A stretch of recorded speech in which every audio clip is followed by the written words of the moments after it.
All right. Hope everybody's doing well. Change of plans this evening. We were going to do an Archives episode, but Jason was dealing with bad weather. It's when the seasons change, you end up with thunderstorms and a whole bunch of shenanigans. Um, but yes, I am very thankful for the two fellow brothers in Christ that joined me this evening, especially to Free to Captives. You probably have seen Free to Captives on YouTube. You've probably seen FTC put out a lot of good, high quality work and videos. You've probably seen him in chats. So I definitely want to thank him with Spirit in the Moment coming on, Dudes Talking. And also a good friend of mine, you've probably seen him on the show, Ensemble Vide, is also here with us this evening to discuss many different things. How are you guys doing out there? Y'all doing well? Fantastic. Thanks for having us. Great, John. Thanks. So, yes. So, I guess a couple of things to start with is FTC. You've been doing a lot of research here recently on Ted Gunderson, former in quotation marks, FBI agent, possible maybe agent provocateur. And I myself have done research on Ted Gunderson. And George from cavdev.org has also done research on Ted Gunderson as well. So where has your research, where has it led you? Well, we know he was a COINTELPRO, I guess you'd call it, agent, working against the Black Panthers with infiltration and all that. Yes, for the FBI. So we know that for sure in his history. So just put that on the back burner. And then I found out a few other things, like a couple red flags went up when, for instance, he married Anton LaVey's ex-wife, the founder of the Church of Satan. Yeah, that would definitely cause you to raise an eyebrow for sure, right? So that's one thing. I mean, another thing, and yeah, so like think of that. Another thing would be like he spoke, apparently, as per Jackie Magali, that he spoke to Michael Aquino on the phone every night, and the excuse given was to make him feel special, which I'm not too sure. Put that on the back burner, right? And that came out on Ed Opperman's show, did it not? Right. Yeah. Yeah, So I'd always had questions about why Ted Gunderson would be contacting and just talking with Colonel Michael Aquino every night. You know, why would you just call up your adversary, and be like, hey, let's have a discussion? That's... And just in case somebody's not familiar, Michael Aquino was the founder of the Temple of Set. Yes. And contemporary of Anton LaVey, the founder of the Church of Satan and the Order of the Trapezoid and whatnot. And then he went on to found Mind Wars, he wrote Mind Wars with Vallely. Yeah, Colonel Paul Vallely, from PSYOP to Mind War, and Paul Vallely you'll see on Fox News is a Fox News correspondent. Mm-hmm. Is he? I wonder if he's doing some Mind War on Fox News. So if you think about, you put all these pieces together, it kind of seems as though Gunderson was, still running PSYOPs is the kind of idea, right? And then it's a tidy basket. Mm-hmm. And then you look into actually it was found, I was searching on the CIA.gov website, and I found that he had sold Stinger missiles to, Bin Laden, as Tim, he was Tim Osman, and what was the other guy, Ullman or something? I forgot the other guy's name, but it was Ted Gunderson and some other guy met with Osama bin Laden and sold him Stinger missiles. So it's kind of like, and this was, they're claiming that, we didn't know anything about bin Laden and all this, and it's like, well, you knew Ted Gunderson sold Stinger missiles to bin Laden, and you know about like the Mujahideen and all this. Yeah, it was with Michael Reconasciuto, wasn't it? Right, so it ties into the Inns law and all this kind of, and what is it, Wackenhut is, or is that another? I think it's like yes, it Michael. all, Yes, Michael Riconosciuto was involved with. George has had him on. Has talked about him on the show before with the whole whack and hunt Cabazon Indian reservation, if I remember correctly. I think Michael Riconosciuto was involved with right, a lot of the arms trafficking that was happening there at the time, if I remember. right. So you think about all of this, and then you think about him kind of being at the head or at the core of, say, the McMartin case, and all, like basically a hero to the truth movement, right? And you got to wonder if he was still running psyops, or like if he was running psyops on the truth movement. That's really the big question. Is what we got, and he's gone now. I mean, it's nothing. We can't question him, but we can still look back on history and see what's going on and be wiser for it, right? And then I've seen, like, say, for instance, like one thing that caught my attention. He did. I forgot. Was it? It seemed like a Vice video, but I'm not sure. But it was. He was investigating Satanists that were in a bowling alley and all this, and it seemed really hokey. And it was like, it seemed like a fluff piece on Satanism. And he was he found this note on his car and all this, and and it was like, is this even, just if you look at it with everything in retrospect, it's kind of like, it's very suspicious. But kind of like a Nancy Drew story that he put together for everyone to follow. Yeah, and it's kind of like, it's like a limited hangout, or that kind of deal. That's what I'm thinking, right? So they send these people in to kind of like get what is it called? Control the narrative, basically, right? Mm-hmm. So that's what I'm thinking Gunderson was doing. But I mean, he did expose a lot, I guess, right? But I mean, at the same time, Yeah, but it's about controlling the narrative. Yes. Right. Yes. The same with same thing could be said free to captives with John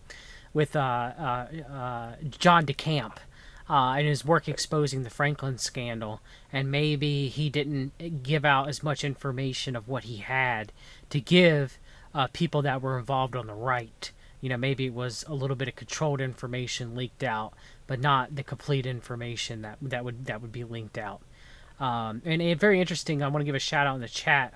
Dark Cooper sent me a picture on Twitter of Ted Gunderson being in a disinformation documentary, which of course Matthew North did made a documentary, I guess, on the occult connections of the Disinfo company and its connections to the secret right and the secret left, both the CMP and the CFR. So yeah, Right. There's a picture. I mean, like, Ted Gunderson is on this Disinfo still picture that I have, and it's funny because on top of his head, where his head is, there's bull horns. Yeah. Yeah. So I want to thank And if you Dark Cooper if you for look saying at that my first Alex Jones exposed video, it's actually called Disinformation, and it shows that Alex Jones was actually, his DVDs were sold on the disinformation.com website. Wow, really? Oh yeah, and he's also, his book, The Answer to 1984 is 1776, was distributed by the Disinformation Company. Which the Disinformation Company was It's Richard Metzger. yeah, that's it, Richard Metzger. He Yes. subbed to my channel. Hey, what's up, Richard? Um, Funny. but yeah, it's very interesting that it seems to be strong occult connections, and Ted Gunderson, of course. Now I have my own questions of Ted Gunderson. For example, he became the defense investigator for one Jeffrey R. McDonald. And Jeffrey McDonald case, of course, happened in my neck of the woods, which happened at Fort Bragg, which I live in, the town very close to Fort Bragg. So it's very interesting that he got involved in that case, I believe that Jeffrey McDonald is innocent. Many people that still live in this area believe that to be the case. And my grandfather's cousin was the lead reporter for the local newspaper that covered the Jeffrey McDonald case of him. He was at first acquitted here in North Carolina on the murder of his pregnant wife and two daughters. But later he was charged again in California. The military had went after him.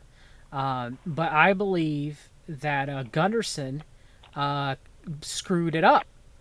Gunderson obtained the affidavits from Helena Stokely, confessing to her involvement with the murders, but there's very questionable means of how that happened. Also, Jeffrey McDonald's wife, her family became questionable about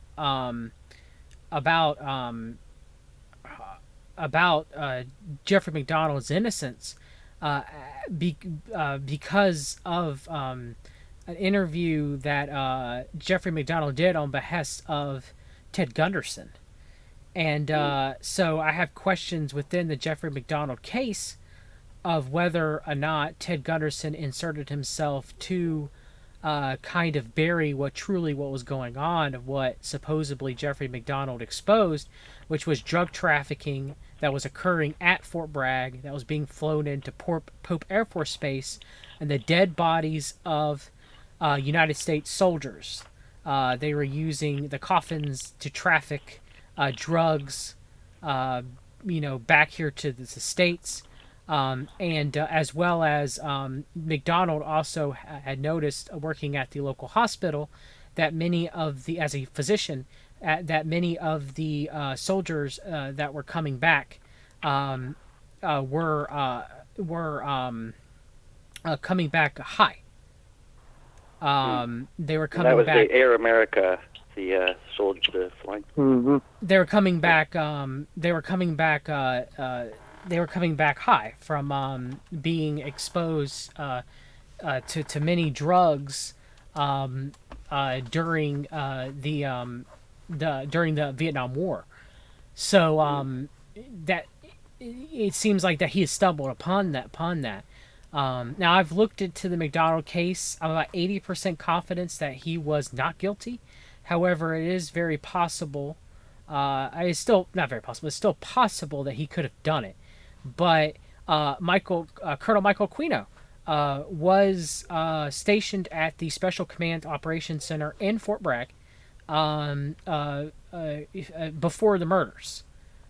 So some people, according to Ed Opperman, have raised questions whether or not Aquino had any involvement in it or not. So I don't know. I've done research. I want to do more research. I want to get the court documents because I'm from here. I think I should be able to get them.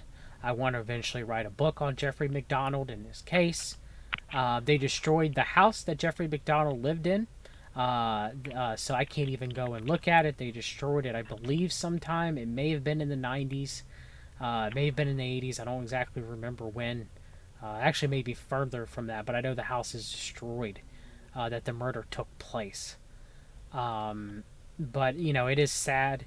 I don't know if you guys are very well versed in the McDonald case or not, but it was a major case around here, and it is my belief that McDonald was innocent and that he didn't kill Colette and his daughters. And it was off 544 Castle Drive in Fort Bragg, North Carolina, is when it happened. But I think Gunderson inserted himself into the case to cast shade on that, like he did also, I believe, with McMartin. Did you come across anything, Ensemble Vide or Free to Captives, anything about Gunderson's involvement in McMartin that you might find suspect? I'm just curious if you found anything. I'm not. Not me personally. Yeah, I was also curious if either of you knew, is there any record of the nature of his relationship with what years was he in? What years was he in the FBI? Yeah, He was in the FBI. I think he joined, if I remember, it was like very early 1950s, maybe 1951, 1952, under when J. Edgar Hoover was head of the FBI. I know eventually he became yeah, head of the Los Angeles FBI, and that was in 1977. I remember that. But we got to remember what Opperman was saying. How I forgot who it was, but they said they saw Gunderson in the FBI headquarters, and he said he was still working many years later, right? Like when he was supposedly retired. I don't know if anybody caught that. once he Yeah. That joined. they used to see. I don't remember who it was that Opperman had discussed, but they used to see Ted Gunderson frequently go into the FBI Los Angeles headquarters many years after he had quit being an agent. So Supposedly quit. Yeah. supposedly, yeah, supposedly quit. So we add all these things together. That's pretty not a great picture. Well, Gunderson would also show up with Anthony J. Hilder, which of course. Oh, there's another one. Yeah. Yeah, which of course Josh Reeves exposed Anthony J. Hilder on his Secret Right documentaries, and Hilder's connections to the Secret Right. And Hilder and Gunderson were very close friends. They would appear at conferences together. So there's another tie-in to that too, as well. And I have some research that me and George have to flesh out, but I have some very strong questions about Ted Gunderson's involvement in McMartin and Jackie Magooly's, who Ted Gunderson dated, his involvement in McMartin too. Is it really what we were told? I don't know. George and I have done some research. We haven't completely done enough research for me to go completely public at it. I could just say that I have many questions about both Magooly and Gunderson's involvement in the McMartin preschool case. Even though I know for some people, when they hear that, they're like, some people have a knee-jerk reaction, FTC or Ensemble Vide. I want to get your opinion on that. Some people have a knee-jerk reaction when they hear these heroes that they're told of in the conspiracy movement. How could you say that about Ted Gunderson? He did great work exposing the pedocracy. You know what I mean? Like, people will just say that. But when you really look into Ted Gunderson's involvement in all this stuff, you start to kind of question. Well, it's almost like he was there to torpedo a lot of the investigations and put out kind of like in Counter-Intel Pro. And disinformation. I mean, the Finders is my case, and his dossier on the Finders is very, very suspicious in my opinion, with a lot of the information and wild accusations that he put out. And I'm no fan of the Finders operation. Do not get me wrong, but it's almost like he had to gussy up the claims a little bit, more than they were. So what do you guys can continue the conversation on Gunderson? Do you guys have anything else to say about Teddy Boy? PSYOP? No.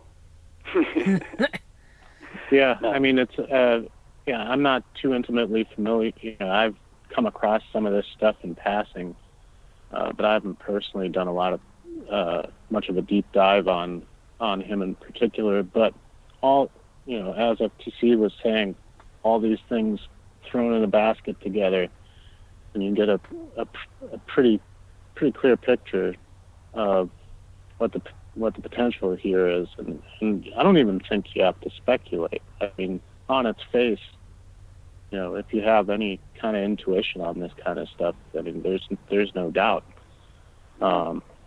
that he played a role like that, and that's the perfect position to be in. Be able to to wrangle stories in, to misdirect people. When you have a hero like that gives you a little bit of red meat every now and then, then like you were saying, John, people become loyal and will defend them, and as if, in a personal way. And you can't ask for better than that when you've got, a bunch of people who do trust you, who are going to step out in the line of fire and stand up for you. Yeah. And to keep that narrative. To go back to like the point where he was COINTEL, right? So he knows exactly how to do that. So that would fit perfectly. Like, it's just no bueno, as I say in the chat a lot. Nos buenos. But to speak to your thing about how people have the knee-jerk reaction. I mean, I was a big Alex Jones fan for the longest time until I really saw like what was going on. And for me, it was more about like I'm reading the Bible, and it's talking about the fruit of the Spirit versus the works of the flesh, right? Mm-hmm. And I'm like, Jones is all works of the flesh. There's no fruit of the Spirit there. There's no long suffering, gentleness, peace, patience. Long suffering. He's an angry man, right? So I'm like, something's not right. He's calling himself a Christian, and then it just went on from there. But yeah, I'm on my 29th Alex Jones exposed video. So if you guys want to check those out, they're on my channel. Yeah, I'm definitely going to be looking into your work a little bit more now. Yeah, the interesting thing about Alex Jones that we've mentioned is it always seems to be, his connections to the Council for National Policy, having many members of the CNP, which are known gatekeepers, on his show, like Phyllis Schlafly, America's grandma, who went to Craig B. Spence parties. Craig J. Spence parties often. And of course, Craig J. Spence was running the Brownstone operation in Washington D.C. that was connected to the Franklin scandal, the whole call boy scandals. So America's grandma was frequently going to Craig J. Spence parties, and so she was such an upstanding, good Christian woman. Why was she done such a thing? You know what I mean? Like, it's like, come on now. And the JBS, I heard the founder was a high-ranking Freemason. So, like JBS itself, Robert Welsh. Right. So the John Birch Society itself is suspect right there. And then Jones credits his getting into the truth with the None Dare Call It Conspiracy, I think. Mm-hmm. None Dare Call It Conspiracy. Mm-hmm. Right. So I say None Dare Call It Freemasonry, but anyway. Well, yeah, None Dare Call It Conspiracy with Gary Allen has his own connections to the John Birch Society as well. I mean, Josh Reese has done a lot of research on the connections to Fabian socialism, and from there spawning the John Birch Society and the Council for National Policy, and even Scientology and the CIA's connections to the Truth Movement. The modern day Truth Movement of what we have is a very strong manifestation of all of those combined efforts. Alex Jones used to have the known Jesuit McManus, John McManus, who was the head of the John Birch Society for many, many years, on his on Infowars quite frequently. He would Buchanan? Well, I think he had. Did Jones have Patrick Buchanan on? Yeah, or he was connected to him somehow. I forgot how, but I think he was. I think he interviewed him. I know that he would have been on years ago.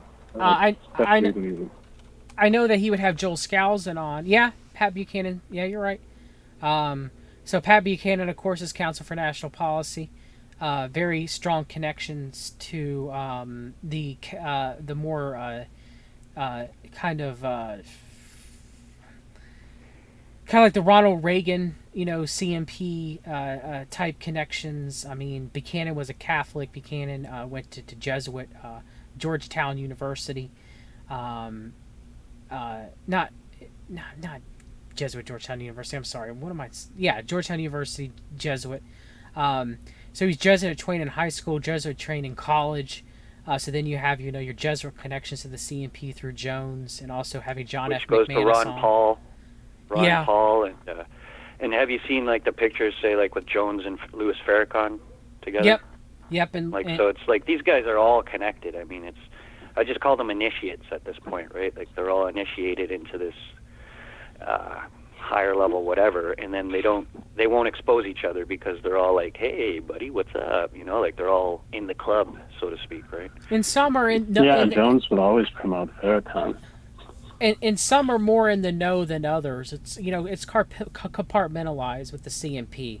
I'm not saying just because a person is in the Council for National Policy, and I've said this many times, Bob Smith, if you're out there listening to me, all right? Just because someone is in the CMP doesn't necessarily make them part of a nefarious plan that is put by the people forth on top. However, when you start seeing people like Alex Jones, and Alex Jones is an obvious disinformation agent that obviously goes around and tries to bring out a lot of disinformation in the truth movement and tries to subvert a lot of these protests that Alex Jones ends up going, astroturfing them and everything. It's quite obvious when you watch the videos that he's an agent provocateur. So you have that aspect of Alex Jones. So Alex Jones, who does he put mainly on his show? CMPers and John Birchers. So what does that tell you?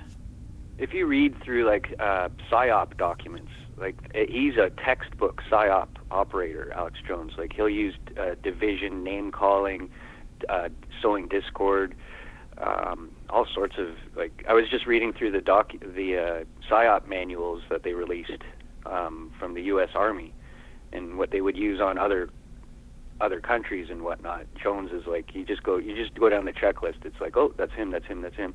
You saw that like the Texas when he went to that Texas gun rights rally, I think it was way back. Mm-hmm. It was a textbook example. And then now recently with the well, let's go to war with China, and it's like we're talking about it's like he's trying to subvert this COVID any COVID protests to go to war with China, right? So it's, man, wake up, right? Yeah, when he's covering it, causing war for China and the rest of the Council for National Policy members or people that are friendly to them in the media, like Tucker Carlson or Todd Starnes or Sean Hannity or Rush Limbaugh or Mark R. Levin, they're all yelling China. It's completely the Communist Chinese Party's fault and the CCP, and they're like foaming at the mouth for some sort of war, a proxy war, or Cold War. They're just frothing it at the mouth for it. And you see them all giving the same talking points, the same subversive tactics. You're like, well, where does this come from? Where does this all come from? So it seems to be mainly CMP talking points that are pushed forth on these platforms. And S90 in the chat, he brings up Alan Keyes. Alan Keyes is a long-term CMP member. Alan Keyes has Alex Jones would have Alan Keyes on as a co-host. Bob Smith likes to get at me, and he's like, well, guilty by association. That is a weak argument. I understand that, but the thing is, Bob, that you might not be understanding is that when it becomes a set pattern of something that you see over and over and over and over again, the same people, the same narratives that they push over and over again, then that makes you start questioning their relationship with a certain group, and this time for most of these people it's the Council for National Policy. And another point I'd like to bring up is Alex Jones claims to be a Christian, but he'll have Jordan Maxwell on, and that's he's a theosophist for sure. Like he inherited Manly P. Hall's library, right? Mm-hmm. So that's a huge red flag. David Icke is a theosophist. Sorry to tell everybody, wake up, right? So they're all into this. Esoteric. They're initiates. They think that they're pretty smart, these guys, right? But I've tried to address these in my videos, right? Because it's a pretty big subject. But I mean, he'll have on. He did a segment. I had this in one of my videos where he's saying he basically a promotional video for Manly Hall's Philosophical Research Society or whatever it's called, the PRS, and he's saying, "Oh, this is a great place. We have to." Preserve the secrets of not the dark secrets like the bad Aleister Crowley secrets, but the good secrets like the da-da-da, right? So they're he's totally trying to get you into becoming an occultist. He's even said with Jordan Maxwell on show, I'm an occultist, you're an occultist. Oh, there's nothing wrong with being an occultist, other than the fact that Madame Blavatsky made that term up. Occultism, to be an occultist. It's like, it's not a good thing. I know it means secret, technically, or hidden things, but it's not good to be an occultist. You should be a Christian. Wake up. Anyway, I just keep right. saying, Well, I take a little bit different stance. I mean, I agree with and support your taking the stance that you do there, and I think that people who aren't really well rooted and don't have a secure pillar of truth that they're tied to can easily get drawn away and sucked up into this stuff. And it is dangerous to play with. It's like playing with fire. That doesn't mean that it's all worthless and that there's nothing of value there. I mean, it wouldn't. It's actually quite remarkable, and there's a lot of beauty, and there is a lot of truth to be found within that. But it depends on what your worldview frame is, and if you're not strongly tied to your cosmology in Christ, and you go run and play with that stuff, you'll get drawn away real quick, and you'll find you've drifted off into the middle of the ocean, and all of a sudden you end up being lost. But I have a respect for that knowledge. I'm not against research. I'm just saying you have to, like you're saying, it's a very subtle influence on you. So say I was reading Crowley, for instance, and I was like, whoa, something came over me. I'm like, this is evil. Like, you got to have, you have to have a gut check. You have to have a standard. What's your standard, right? So, my standard is the Bible and Christ, right? So, once that their knowledge comes up against, the foundation, which is in Christ, then we got a problem here, You're going to be taken away from the truth, which is Christ, I believe, right? So there's a very subtle game you're playing there. So my recommendation, obviously, is to be grounded in Christ, and your foundation should be the Bible and the Holy Spirit, right? Yeah, but it takes a good deal of internal integrity, and it just takes a lot of learning by being deceived, actually. I mean, that's how I've gotten to learn and understand things the way that I do. I have sort of that standard that is sort of in the core of my heart as far as when I'm pursuing things. But I've gone all up and down the rosy path and been deceived and manipulated by all kinds of quote unquote truth tellers. Oh, same here. Yep. But that journey in and of itself can be a productive and strengthening experience. I mean, testing your faith isn't something that you normally advise people to do, but testing your faith, can make you a stronger person. And as far as I think also when we look at organized religion as it's been handed down to us through organized churches and different dogmas and doctrines and sort of ways of doing things and ways of framing the world, religion itself has been used as a tool to manipulate the masses. There's no question about that. And I think here in, by looking at the reflection in the other side, and trying to sort out what it is to live on this earth and to be a human being and to have to connect with your spirit and to try and connect with God and make sense of this wonderful, amazing, scary place we're in. There is something to be learned by trying to, as Manly Palmer Hall might say, trying to integrate in between the standard Christianity that we've been handed, and basically what I'm trying to say is there's a dialectic there as well with the occultists and the straightforward church as it's been handed to us. And there are things that each of them hides away from us. And by going through the process of seeking and searching, we come to a better understanding of ourselves and our place in the world and our relationship with God. Rather than just sitting on the couch and letting other people tell us what to think. So we've got to prove all things. How's that? I'd say. But I don't know how many things that I've read in the Bible, and I'm like, the church doesn't tell me this, or you know what I mean? Like, so that's why my standard is the Bible. And like, a lot of the mainstream, like say for instance, Catholicism with idol worship and whatnot, right? Like, there's a big one.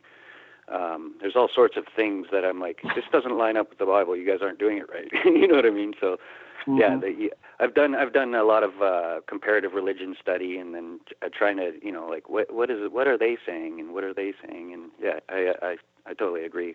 I'm not opposed to study, that's for sure. But I always come back to, Jesus is the truth, and if he said what he said, I believe him. You know what I mean? And he hasn't been proven wrong yet, as far as I'm concerned. So, Right. I guess what I'm driving at is that by inspecting and investigating, these things that are somewhat foreign to our normal way of looking at the world, getting a different sense of perspectivity, informs us that there are those different perspectives and vantage points from which we can take and then integrate what we know is true in our way of seeing the world, and see it in a slightly different light, or see a more expansive, horizon. I don't know. I think I don't want to keep rambling on. I think I'm rambling at this point, but we live in an awesome and an amazing and beautiful universe. It's good to know how to speak people's languages, is how I kind of say it too, right? Like, see where they're coming from and understand why they think what they think, and get their point of view, and then we can juxtapose our point of view with their point of view. But if you're just, if you don't have anything to back up, like why you believe what you believe, that's not a good thing, right? Like, you should be able to just justify sort of why. Out there. And I've thought of the other things. It's not like I'm, saying just because it's in the Bible. I'm saying you got to prove everything, basically, right? So I've just found the Bible to be true. Yeah, but you still got to be careful. You can't just be a recent convert to Christianity and then be like, I'm going to go listen to some Manly Palmer Hall, and I'm going to go listen to some Jordan Maxwell. Yeah. You can't just that's going to cost. I kind of liken that to not putting your armor on before you run out on the field of battle, right? Yeah. So you're out there naked in this world of ideas, and arrows are flying at you everywhere, right? So you got to have some kind of shield up, and that's I guess Ephesians 6 kind of covers that part, right? Mhm. Yeah. It's so what S90 put in a chat. He likes what you said, Free to Captives. You have to consider the audience. You can't just march into a room of blue pills and start explaining everything. So I'm pretty guilty of that. I'll yell at people, why don't you know this stuff? They're like, I don't know what you're talking about. And I'll be like, oh, I'm sorry. Oh, man, I'm the worst at that, actually. I assume everybody's done the same research as me often, and I'm like, oh, you don't know this? Sorry. I thought everybody knew that, David Icke channels the Master Rikorsky, a.k.a. Saint Germain. Didn't you know? Oh, okay, now you know. Okay, sorry. Yeah, I didn't know I made videos on it. That's anyway. what he was doing. Yeah. If you check out my video, they lie. Pretty much. It's a good video. It's a good video. That's the one that kind of sums up the theosophy and the occult behind, I guess, Rogan, Jones, Maxwell, and Icke. That's who it focuses on. Okay. That's kind of my magnum opus, if you will. Yeah, it's very interesting. when especially Jones, because my uncle, who's a conspiracy theorist like my father was, and very strong in his Christian faith. He'll tell me, sometimes I think he's pecking at me, but sometimes I'm not so sure. He'll be like, well, Alex Jones seems to be like a really strong Christian. And I'm like, are you sure about that? Like, he might just be messing with, he might just be poking and prodding me, because sometimes he says it in a sarcastic voice. Right. But and he's like, well, he sure talks about abortion and being anti-abortion and Satanists rule the world and everything. And I'm like, well, you He says all the know, right things, right? as we had Recluse speaking here on this channel, the secret right may talk the good game about ending abortion, but in reality, Yep. they funded many eugenics platforms and stuff like that. So it's like, okay, so which one is it? Like. They don't fund Planned Parenthood, which was the CFR, but they sure funded the Pioneer Fund. So it's like, okay, so it's a major problem in that regard. So Well, it's always good for filling the barn with hay. yes. I mean, how many times have we tried to talk to people about the CMP Ensemble Vide, friends that we know, and they're like, well, they got to be good. They're for my Judeo-Christian values and economic freedom and strong national defense and they're anti-abortion and they're pro-life and they're pro-Christianity. Like, they got to be good thing, right? Like, how many people do we talk that can't see that that's window dressing? Yeah, by their fruits you shall know them, right? So what has the right actually done for anybody in the past 30 years? What have they really 40 years? conserved? What have they conserved? What have they? I mean, I myself, everybody speaking here. I guess not to speak for you guys, but we generally have what would be considered to be like right-leaning Christian, conservative values. Okay, and what has the right done? I mean, especially here in America, it's even worse in Canada. But what has the right done over here? I can't think of anything that they've really Well, honestly done. they've Abortion's done a still good going job of. on. I mean, what have they done?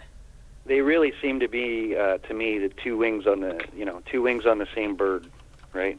Yeah. They're like the left and the right. They're playing this, like there's believers, but then they're being co-opted by the guys above them that are the leaders of these organizations, and that's what we're talking about, like leading the narrative before, right?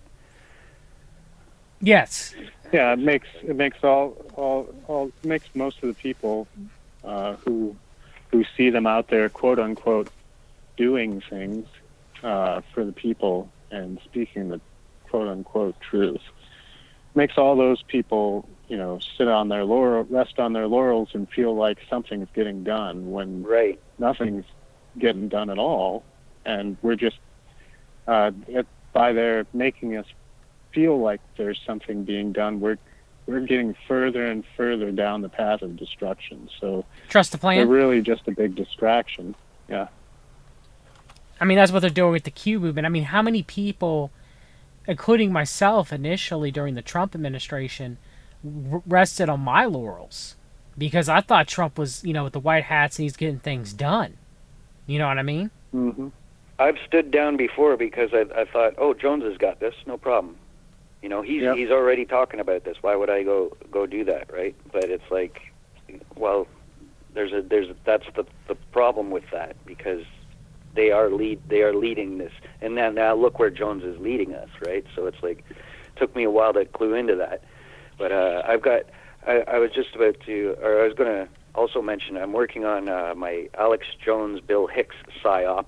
Triggered everybody. You triggered everyone out there. I'm still not. Triggered I'm the not. whole chat. Everybody's I'm leaving still in not droves. Completely sold on that FTC. I know there's a lot of coincidences, I'm brother. I've not done my videos yet, but if you can check my channel and judge for yourself. But I'm trying to actually get into the like we said, he was promoted by disinformation company. There's a good kind of red flag right there to try to basically what I've come to the conclusion is he's an initiate. right? And he's Yeah. been. You'll see in the last like 3 or 4 videos I'm going to make of it if they let me live that long. But I'm going to try to show how he talks and what he talk. He's been quoted as saying. Well, I guess I got to say the Bill Hicks part. I address it in my my videos. If you just check out the Alex Jones Bill Hicks psyop, I got 1, 2, and 3 out, and they're like about 30 minutes apiece. And I'm going to try to like tie it all up with his actual beliefs, what I believe his actual beliefs are. And he gives a lot away with what he says on his show. If you see, he says it like sporadically. He'll say like the great architect of the universe. He'll say that.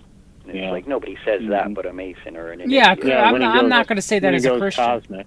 Yeah, I mean, You know what I mean? Yeah, what Christian's going to say the great architect of the universe? And then he'll say like I'm real Illuminati, my family's real Illuminati and all this, and it's like, okay, so then once you figure out like, wait, he's not actually a Christian, he's an initiate, then you can go to like, well, where did he, how did he get this way? And then you go into the Bill Hicks, how Bill Hicks believes and what Bill Hicks believed in Sacred Cow Productions. And that's where Bill Hicks, that's where Joe Rogan, and that's where Alex Jones came from. This Sacred Cow Productions with Kevin Booth, right? So it all ties in.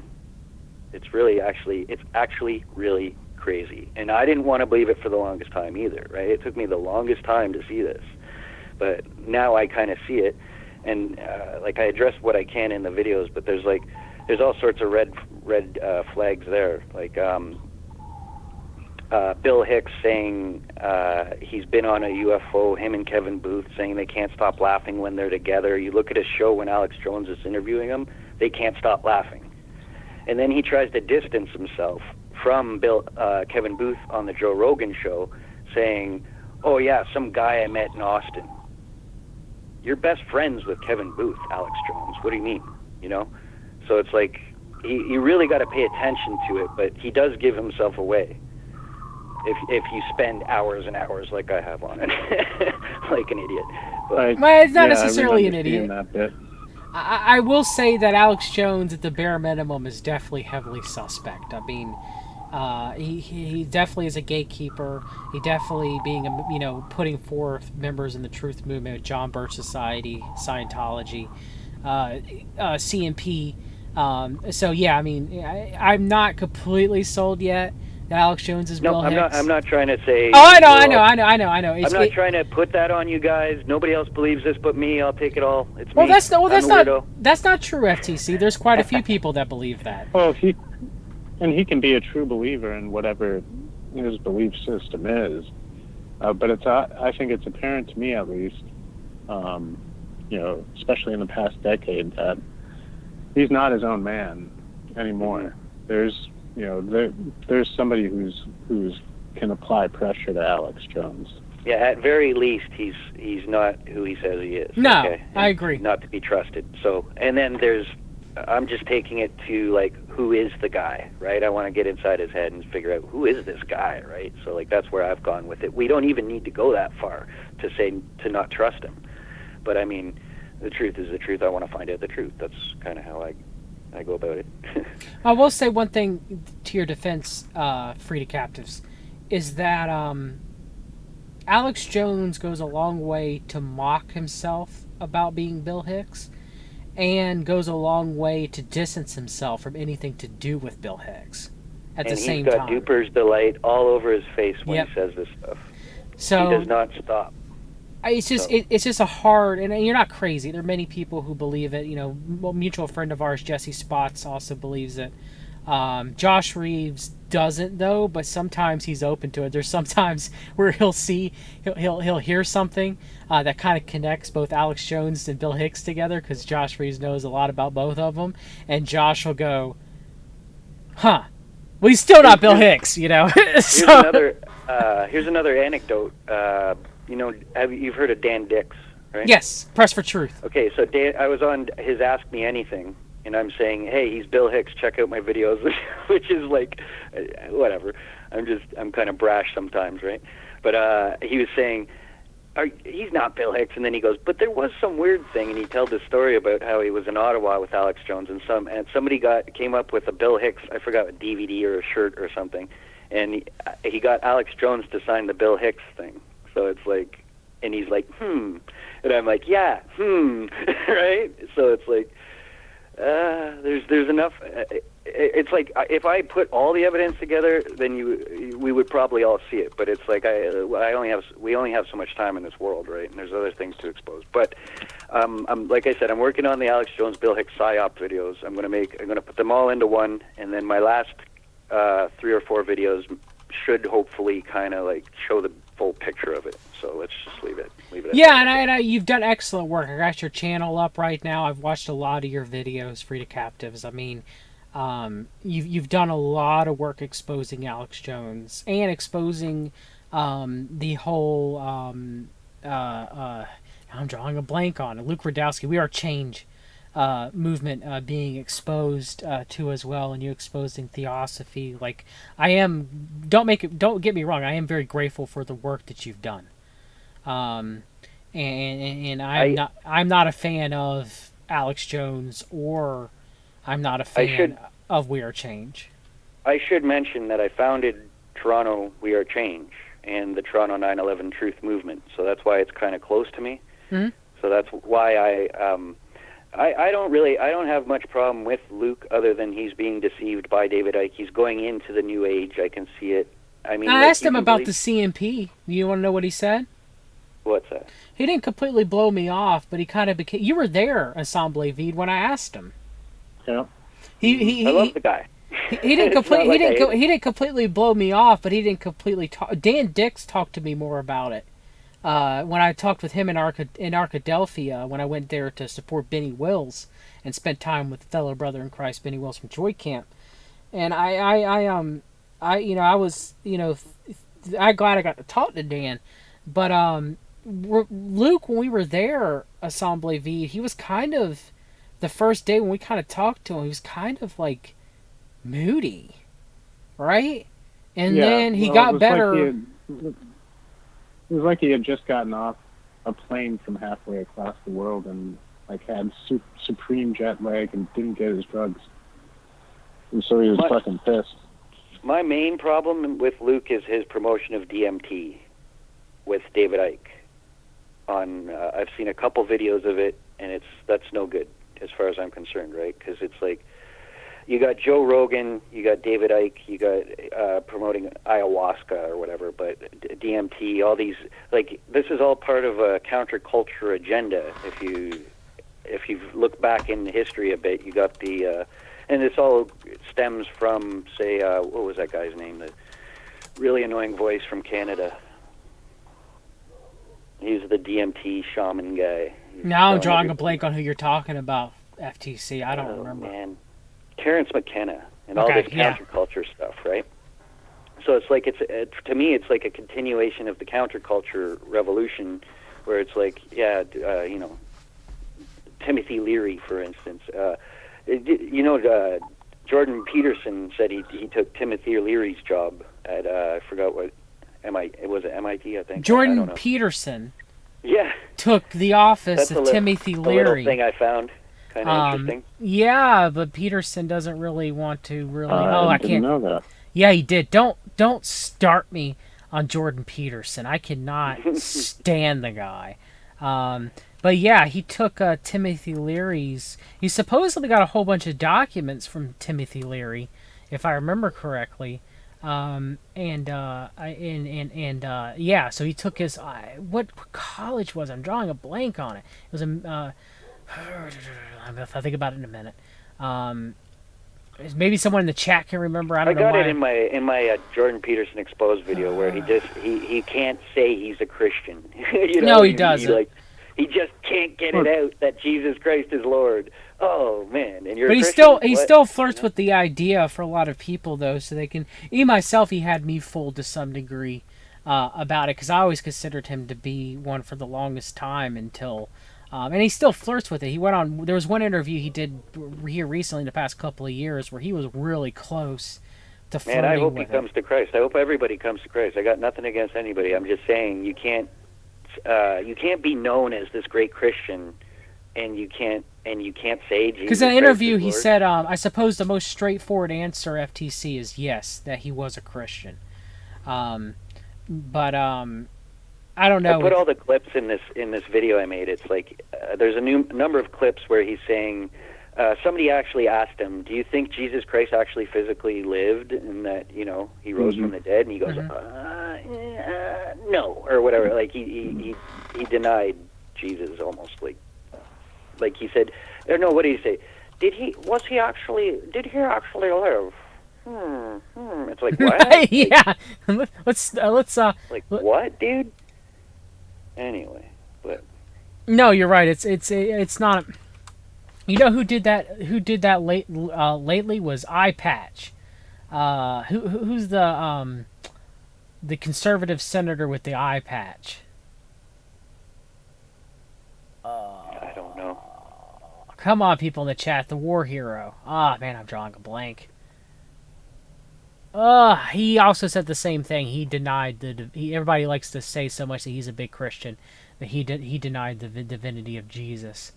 It made it seem like he was, the same thing. Why am I drawing a blank of him? Me and Greg McCarran talked about him today. Hold on. Or how about Crenshaw? Crenshaw. Dan Crenshaw. Yeah. Or how about like Vallely's supposed to be this great Christian crusader, and like he's rubbing shoulders with Aquino and all this. It's like that. 2 + 2 is 4. Okay, I don't care what anybody says. It's still 4. Like it doesn't make sense that you're like, and it's like nobody calls.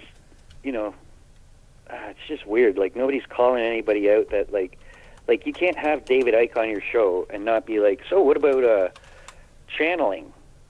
You're into channeling, huh? It was Harvard. It was Harvard As a University. Christian, that would be top on my list of talking to somebody about. Like, what did the aliens say, bruh? Like, it was Harvard University for Right, Timothy right. Leary and Jordan Peterson. What about Lepo having Michael Aquino and Thomas Schoenberger on and softballing questions to Michael Aquino? Because if I was on... And Vaporbat Records logo is a little too close to the Order of Trapezoid logo for my liking. Yes, it is. I mean, if you had Michael Aquino Ensemble Vide, would you throw him some softball questions and praise him the whole interview, or would you get down to brass tacks and start... I'd throw him some softball questions and then I'd lay into him. Well, yeah. I mean, but Dan Cromer did nothing but, give him softball questions and get down on him the whole entire time. So, It was a fan fest. Yeah. Yep.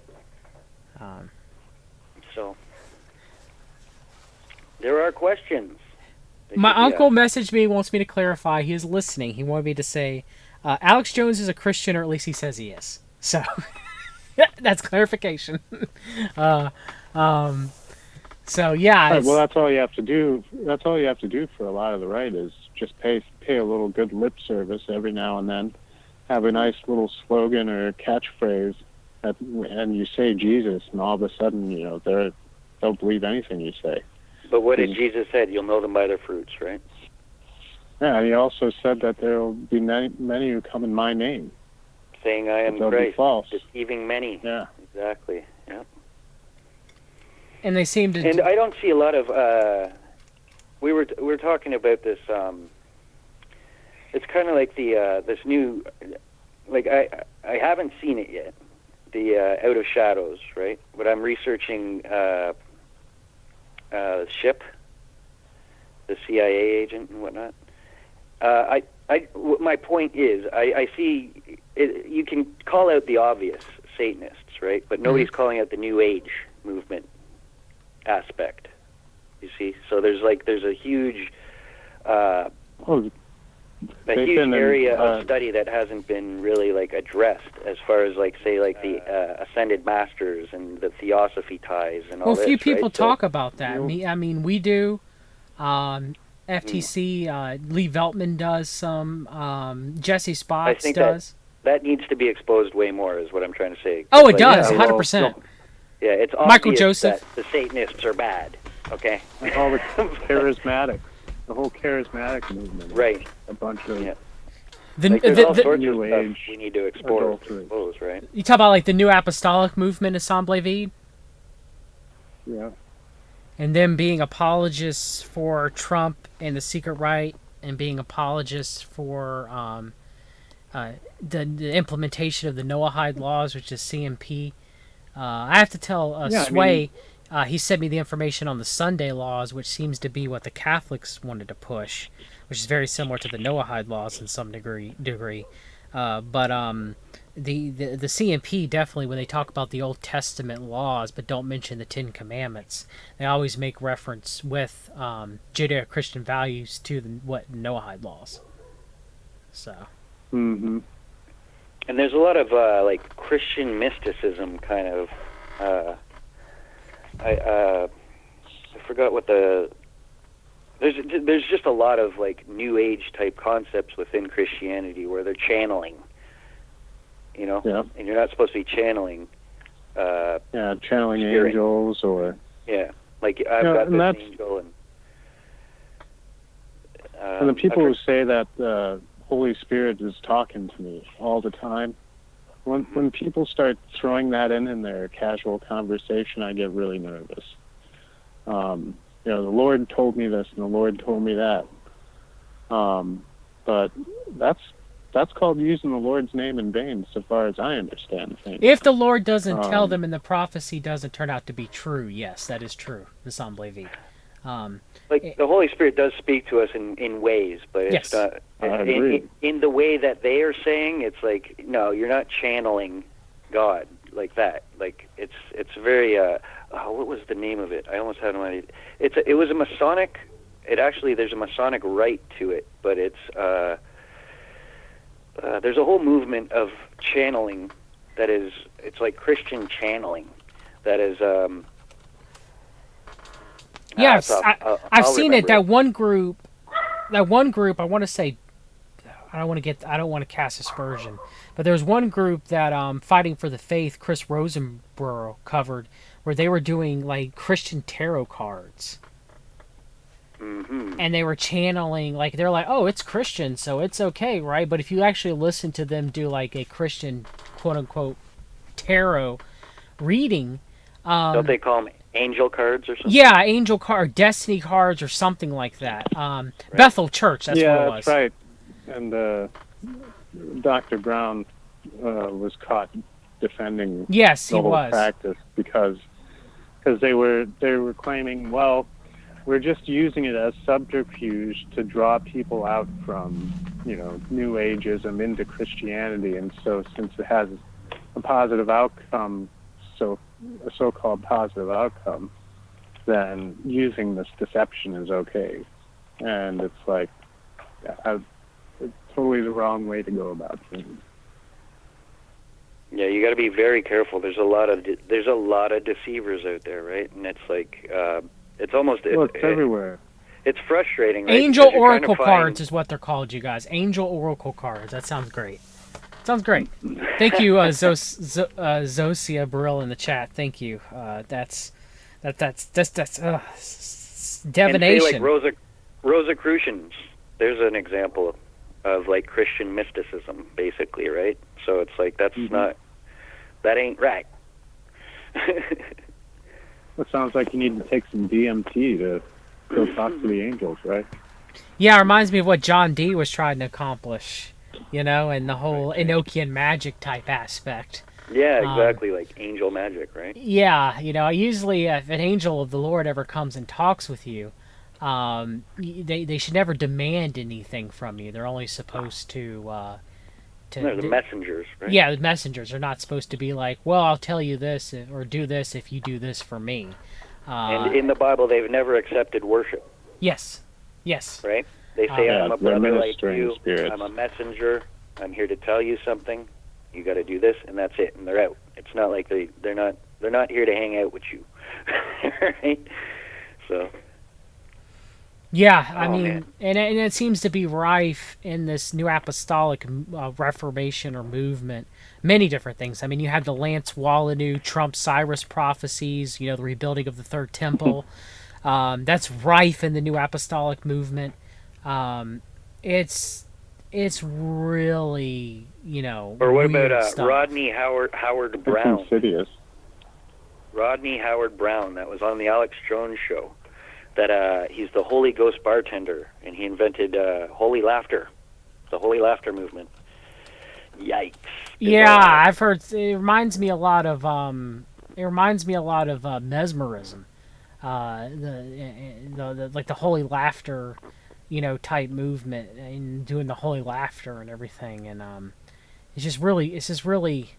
it's almost insidious. You know what I mean? Like it's not That's blasphemy right there it's for not sure. I it's think. not good. It's not good in my opinion. No, So it's a tangled web out there. So you got to walk circumspectly. It says in the Bible as well. and remember, Howard Brown was one of the evangelical pastors that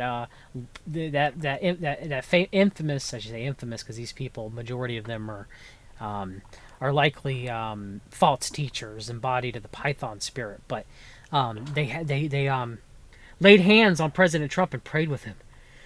There you go. Sorry. Ugh. And But then he's like tied in with Copeland and all these what are they trying? They're trying to basically bring you back into Rome, or Kenneth Copeland is anyway, right? So it's like yeah. that's Well, Kenneth just Copeland a said that little god, yeah. a little G, because we were all made in God's image. He's a little G, so Yeah, well, Man, he's man. in his father's image. yeah, Right. He's yeah. one of the captains. Ugh. Yeah, yeah. Little G. I mean, especially when it comes to Christianity, many people like to say, "Oh, that's the prime example of Christianity, which is the farthest from the truth." You know what I mean? Yeah, and So that keeps it's a stumbling block for people that are seeking Christ, right? They see all this madness, and they go, "Well, Yeah. Christianity can't be true. They're all crazy." It's like, no, we're not all crazy. We think these people are crazy too. Okay, so don't I guess throw the baby out with the bathwater is the saying. I guess. Well, yeah, that's when God's wrath starts falling on you, is after you've besmirched His name, and you can't find any truth anymore. And we live in a time when the truth is being crucified again, and Trampled upon. Yep. yeah, and nobody's willing to stand for it. The crowds and the masses are calling for Barabbas. They don't want to have anything to do with the truth. And when the people turn away from God, well, look at what's right in front of us here. yeah, You will have a God. It'll be the devil or it'll be the true one, right? So that's kind of how I see it. The devil runs all the other gods, right? So it's like you have a choice. You choose the true God, or you will be delivered to Satan.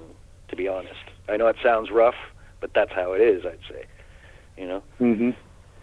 and these new apostolic Reformation teachers are delivering many people to their God, who is Satan, sadly, and not to Jesus Christ. And this is very sad. By the boatload. Yeah, Well, it's Jesus said, "My kingdom is not of this world," right? So they're trying to fight for an earthly kingdom. The kingdom's coming, but it's not through we're not making it. He's going to bring it.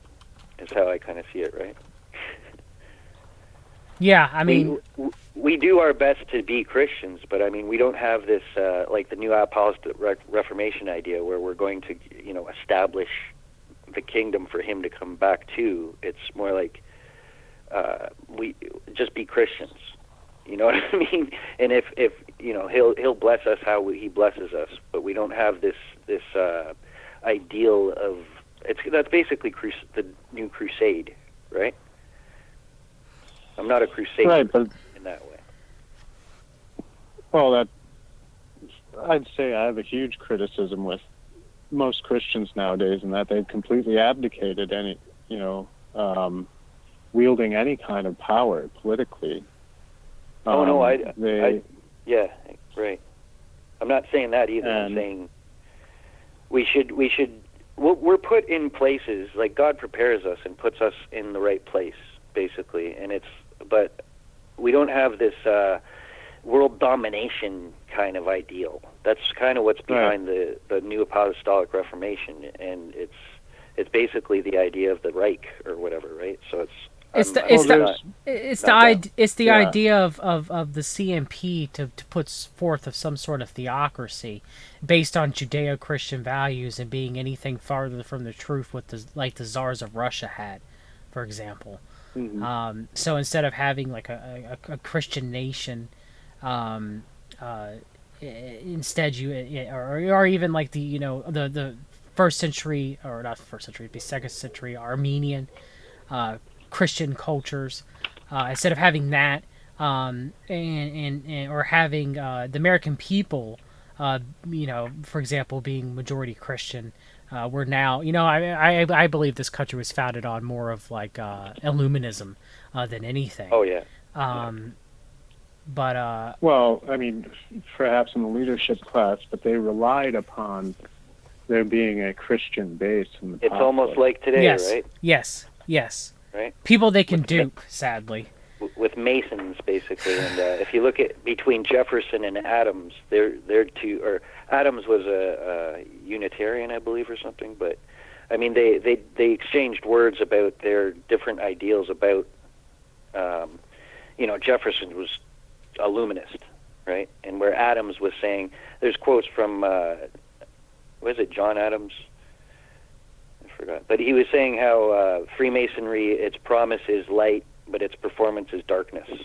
And so like, wow, that went on. There was a debate back then. And then you mentioned, you got to think of the first third party in America was the anti-Masonic Party. So there was times where there was, woke Christians as to like, wait, these guys are, duping us kind of thing. But well, there's always been periods of more Christian awakeness, to lack for the better term, and Christians being asleep and docile throughout the formation of the Christian church. You get kind of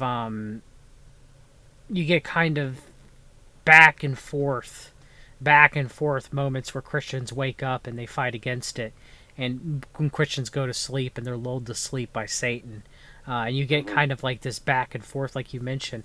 And you got it with the founding fathers. I'm not necessarily against Adams compared to like Thomas Jefferson example, like you mentioned, with him having the Jeffersonian Bible, which completely takes the divinity of Christ out, in my opinion. He thought Revelations was no more coherent than one's nightly dreams, he said. And it's like, whoa, okay, you're not a Christian. Sorry, but, yeah, I'm not a fan of that, for sure. Do you got any thoughts, Ensemble Vide, about the Founding Fathers or about anything? Well, no, I mean, I'm aware of these criticisms, and it's like, when it comes to, the question is what do you do with it, right? And this is what we've been handed. This is part of our heritage. Can we still can we still get something beneficial from our, from the mythology that we've been handed, in our youth, and can we grow in the understanding of, how things really were without throwing the baby out with the bathwater.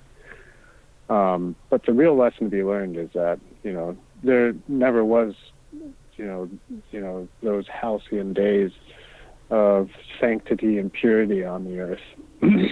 We've been dominated and manipulated and undermined by the enemies from the beginning of time.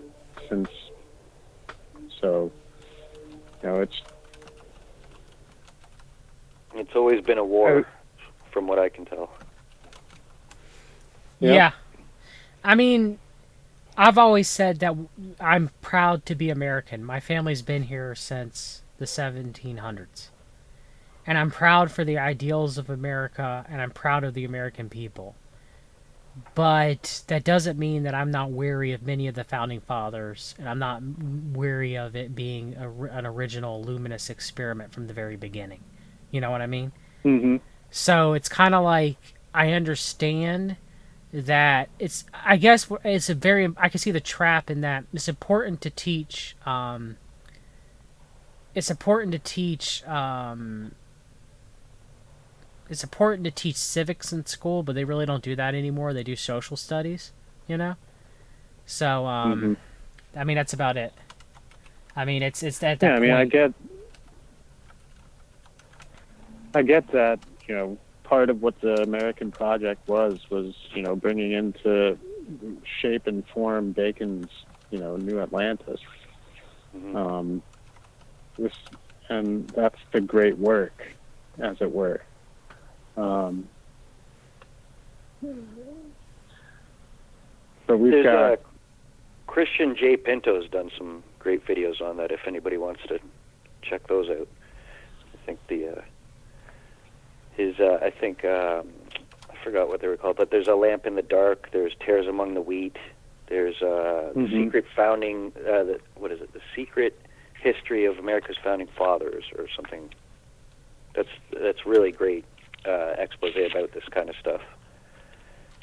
Well, I guess one thing to bear in mind is that, the justifications that motivate men to move forward through history aren't necessarily bad motivations, as far as like what the common man believed and the trust that he placed in the leadership and the lies they told him. Those lies were still, they're good lies. if you catch my drift. Yeah. I'm not saying that it was a good thing that they were lying, but I'm saying like belief systems and political movements and such, like people can in their own personal private lives be motivated by good drives, and that energy is just harnessed by the people who are in a position to steer and leverage that power. That doesn't make that so because you have evil individuals at the top of a movement who are deceiving most of the people under them, doesn't mean that all the people who are following them are necessarily discredited for the beliefs that they had and the motivations they had. I guess sometimes when we go and have revisionist, explorations of history, we just dismiss the humanity that was really at play, and the people who lived and fought and died and bled and sweat to do the things that they did and to accomplish the things they accomplished. I don't know if you follow what I'm trying to lay down here. No, I understand. It's you got to have a balance. It's not like maybe reading your kids Patrick Henry is nowhere near as bad as if you read them Thomas Jefferson or what's his name? Why am I drawing a blank? Thomas Paine, Thomas Paine is one of the worst. Ugh. Ugh. Yeah, I mean, the Son of Thunder is like my favorite founding father. Patrick Henry was really a man's man, and is a good role model for the youth, as far as and it's a great insight as well to what the dynamics were at play, because he rejected the elitists all around.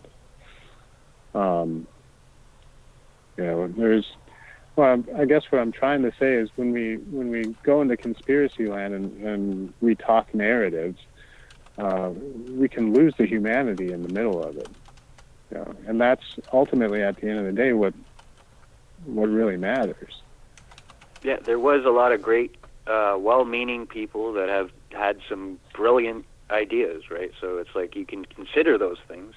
There's nothing wrong with that. I'm not against learning anything. Yes.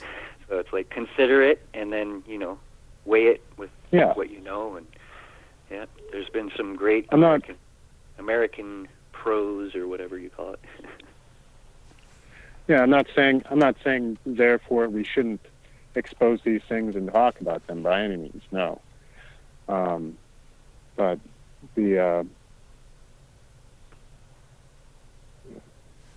I'm sorry, I'm lost my train of thought. No, you're both, right. In that there are some things that are salvaged, that can be salvaged, in America's history. It's not all completely horrible. If it was, then nothing, in my opinion, can be completely 100% corrupted. It's impossible. You can get things that are close to it, but nothing can be 100% corrupted. So, we're not sitting here like saying 1776 will convince again, because all three of us here know it's bullshit. But it doesn't mean that you can't take the good things that some of the founding fathers had talked about, and the good things that were attempted through the Constitution, even if it was eventually to be led to where we are now, kind of like a boiling the frog in a pot of water very slowly. The Constitution is by no means perfect, but it's better than most frames of government that you're going to get, even if it was a grand Illuminati experiment. I mean, let's be real here. I think the real issue nowadays is because we have this agenda actually really playing out right now. So we really have to pay attention to the bigger picture ideas that these illuminists, like the bad boys, are trying to implement, right? So it's like it's almost like say the dichotomy within the Masons. You got the Blue Lodge that are just, they think that they're just doing good, right? Which I don't agree with, like any Masonic ritual, right? Because it's like they're saying they want light, but they don't talk about Jesus in the lodge. Love and light. Right. But I'm saying the dichotomy within the higher degrees and then the lower degrees. That's almost what we're dealing with, right? So it's like we gotta look up at these higher degrees and see what they're talking about, or else we're still getting, we're still playing in the lower end of the gene pool or whatever you want to call it. Like, we're still talking about ideas they gave us, and we're not. I'm just saying, like, right now in this point of history, we really have to focus on, the bigger picture, I guess, is all that's what I'm trying to say. Yeah, well, I agree 100%. And just, we have to be that cold and calculating in our critique of power and how it operates today. But I think we also have to have compassion for the people who get fooled by it. Yep. In our attempts to bring truth to them. Because here, I'll steal one from Jordan Maxwell. If someone were to wake you up in the middle of the night with a flashlight, you'll likely get punched in the face. If you're the truth is like a flashlight. But it's true. My favorite Jordan Maxwell quote is, "I've been channeling for years, but I don't tell anybody." Oh, sorry. Go on. Well, it's true. Like no, but yeah, I totally agree. Yeah. People are in the cave and we have they're to have watching the compassion. shadows on the wall. Yeah. And not pride, because we were fooled ourselves. So who are we to say, "Oh, we're so wise," right? Yeah. That's humility. Yeah, but also being humble. Also, don't be stupid enough to cast your pearls before swine and keep going back into the cave and persuading people so much that they decide to murder you with their chains. Mm-hmm.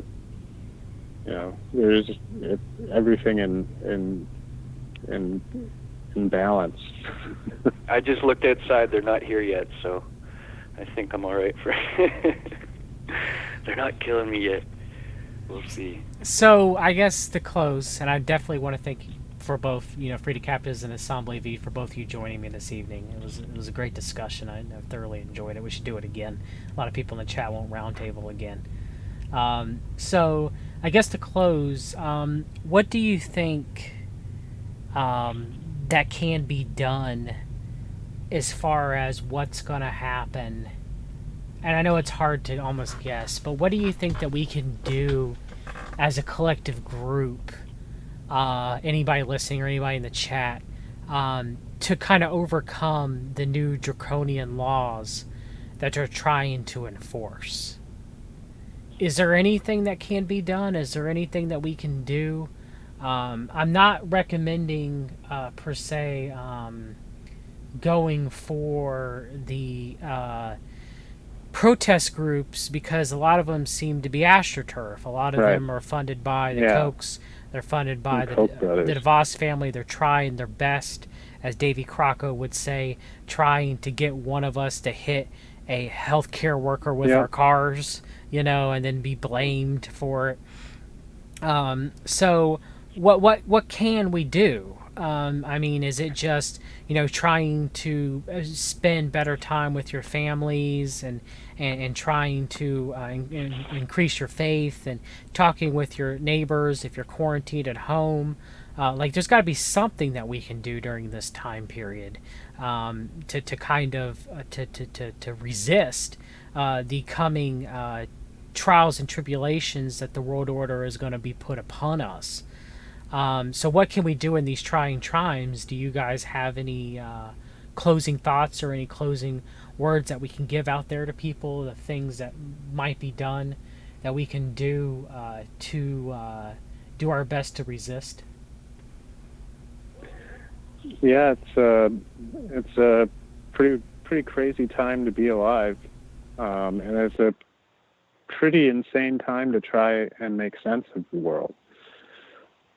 With the way that they've been running narratives in recent years, especially, like since the Las Vegas shooting was like when this methodology really stood out to me as being, in full effect and working perfectly, where they're running so many narratives, counter narratives, and disinformation and disinformation, and they've infiltrated, the alternative media, and they come at you from every angle, to where you're supposed to have sort of this solipsistic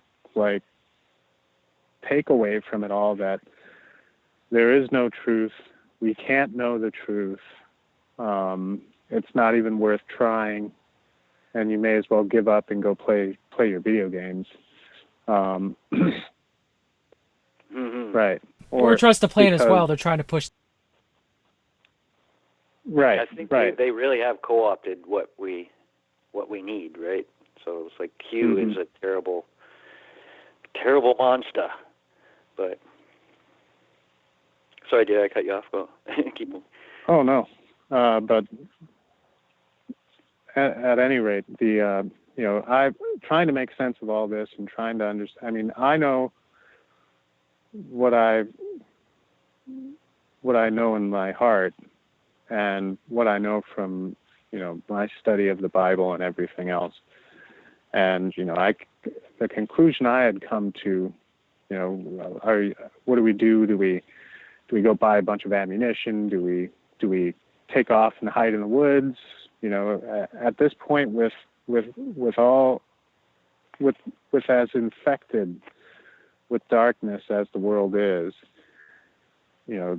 first look to your spiritual health, and really get your heart right with the Lord, and go back to the book and consult it. frequently and get that spiritual food. And set a good example for your family and your friends, and try and lead them into a more correct position with the Lord. Get your garden started and tend to it figuratively and literally, and pray an awful lot.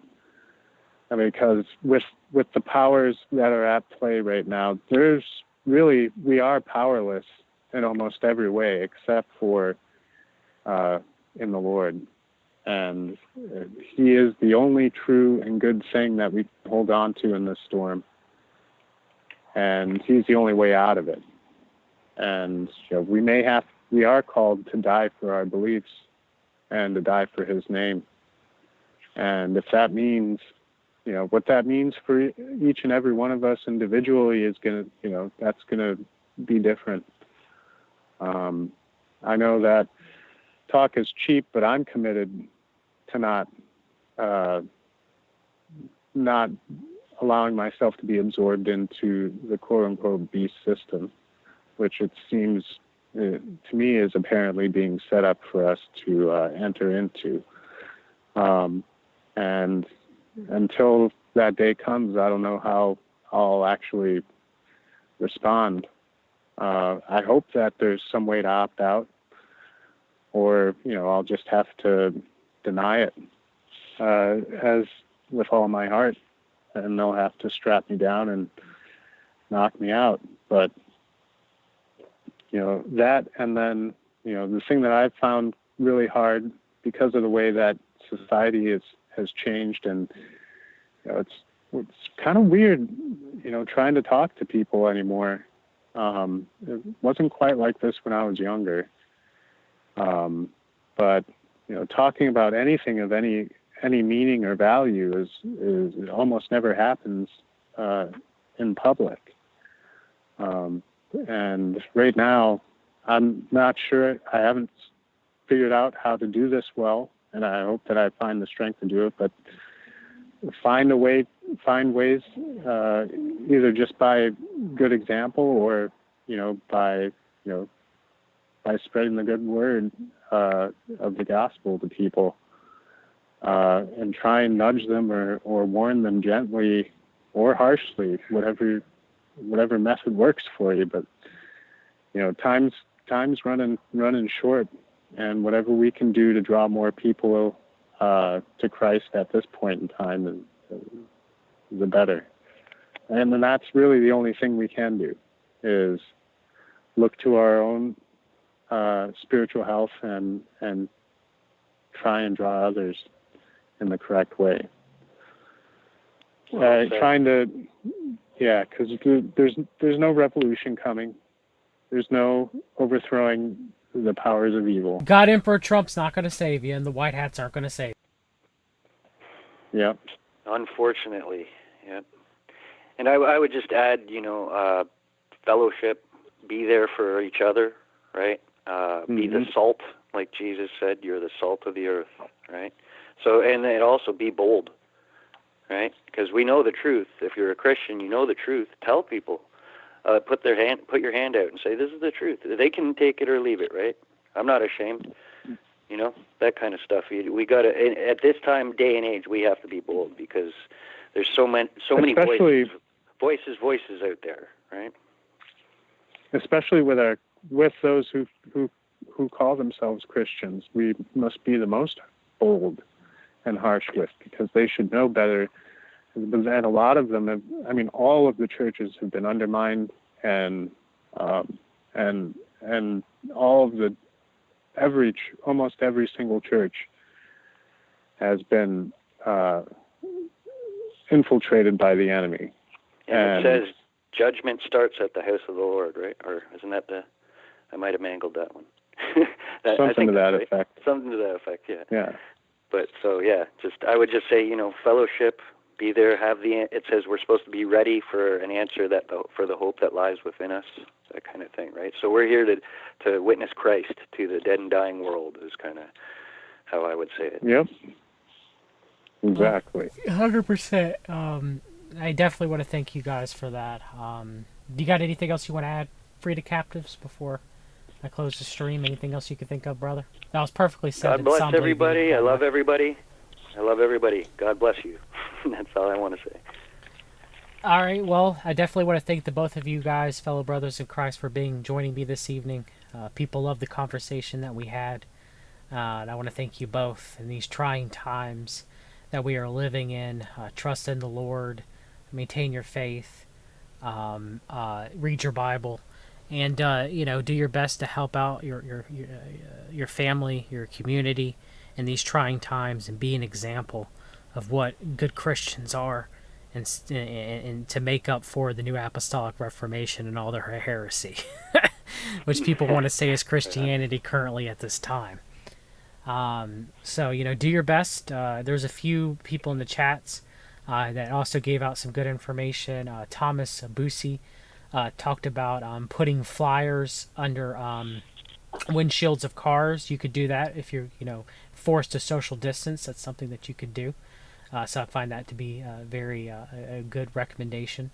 Attic also had similar recommendation to that too, about spreading paper to get information out. I definitely agree with that. So that's something that people could do. And also, if there's any type of city councils or board of supervisors or anything that are actually running, you can try to go there and make comments and stuff if that's even happening. But those were good comments that the people in the chat also had mentioned too. And start your own garden, take care of your own food, and do your best to try to. If your neighbors don't have any food, buy a little bit extra. If you have a little bit extra money, and try to give them food as well. We need to return to what our ancestors did by having strong family ties and having strong communal ties with our neighbor. Because that's the only way. And Satan did, in the world order, did all the power that they possibly could to destroy anything that we've had with the nuclear family over the past 100 years, or anything that we had as far as a community is concerned, and trying to push down our throats that Western civilization always was completely 100% individualistic.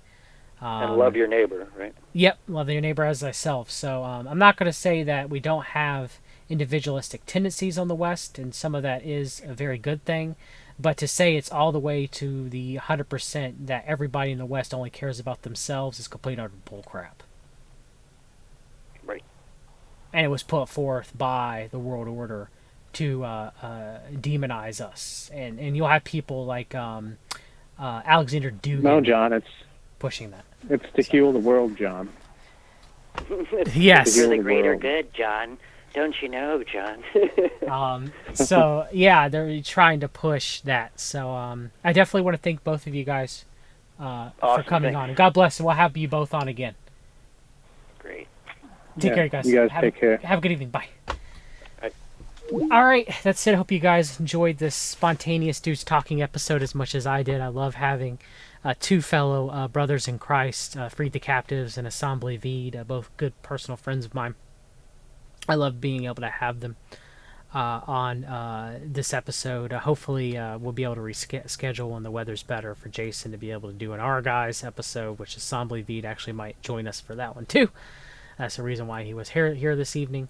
But yeah, do your best as you possibly can, as we summed up at the end.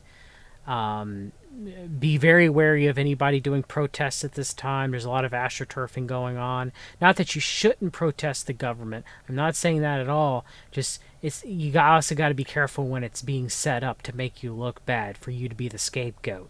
These aren't spontaneous protests that are popping up. They're being controlled and steered. So yeah, definitely protest in other ways. Civil disobedience. Put flyers underneath car windshield wipers, for example. Try to get out there and spread what's going on. Don't fall for this astroturfing. They're going to try to false flag us and set us up. So do your best to try to do other ways to get the truth out. Trust God in these trying times. Spend more time with your family. Make amends with friends and family. The friends that reach out to you now, some of them may have not, you've not reached out to you for a long time. Those are the friends that you want to remember in these trying times. Try to build relationships with your communities. Try to build relationships with your family. Try to do good work when you can. Try to share and give back to your community when you can in these trying times. And just take care of everyone the best that you can.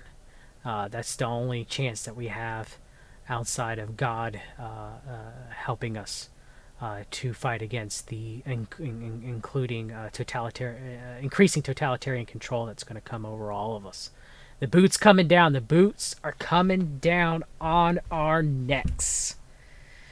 More and more. So get ready for it and be on guard.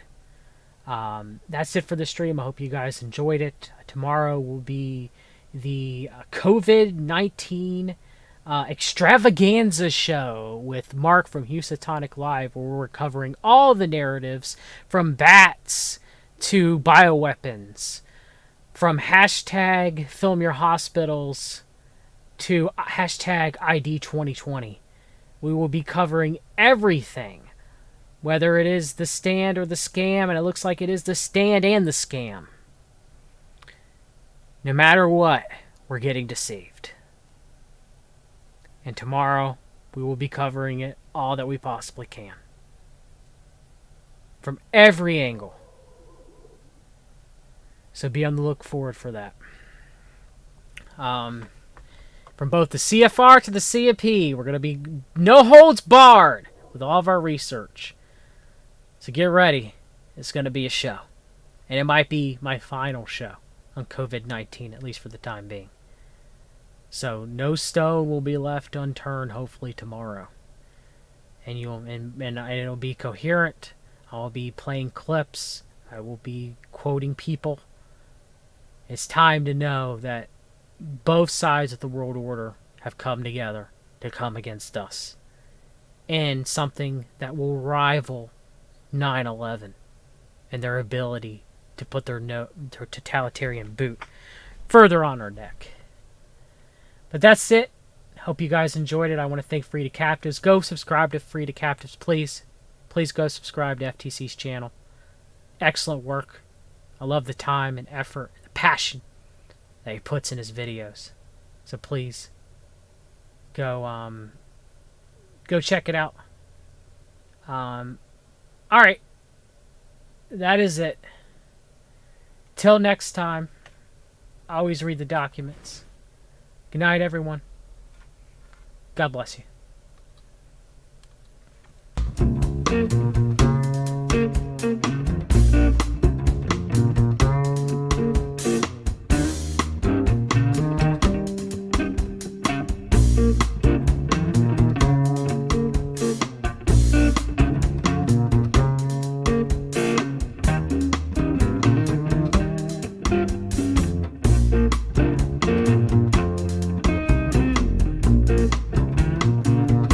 If you walk through the garden, you better watch your back. Well, I beg your pardon, walk a straight and narrow track.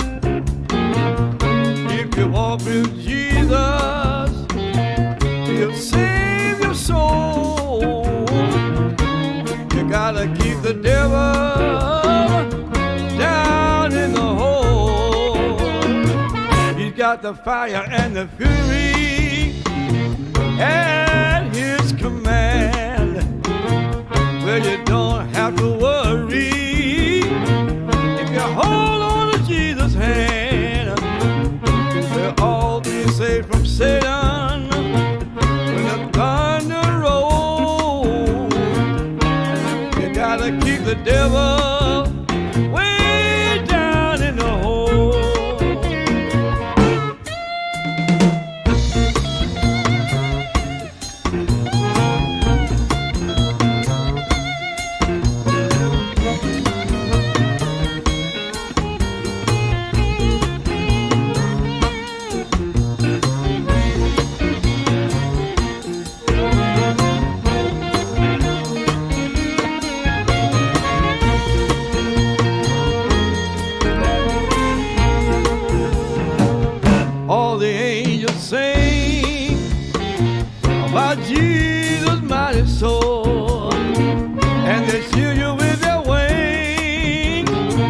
keep you close to the Lord. Don't pay heed to temptation, or his hands are so cold. You gotta keep the devil way down in the hole.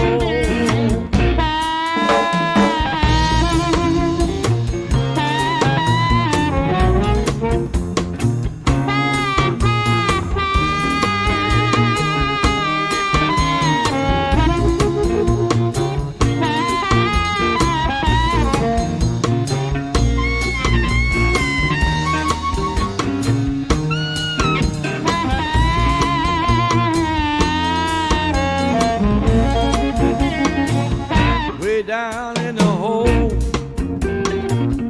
way down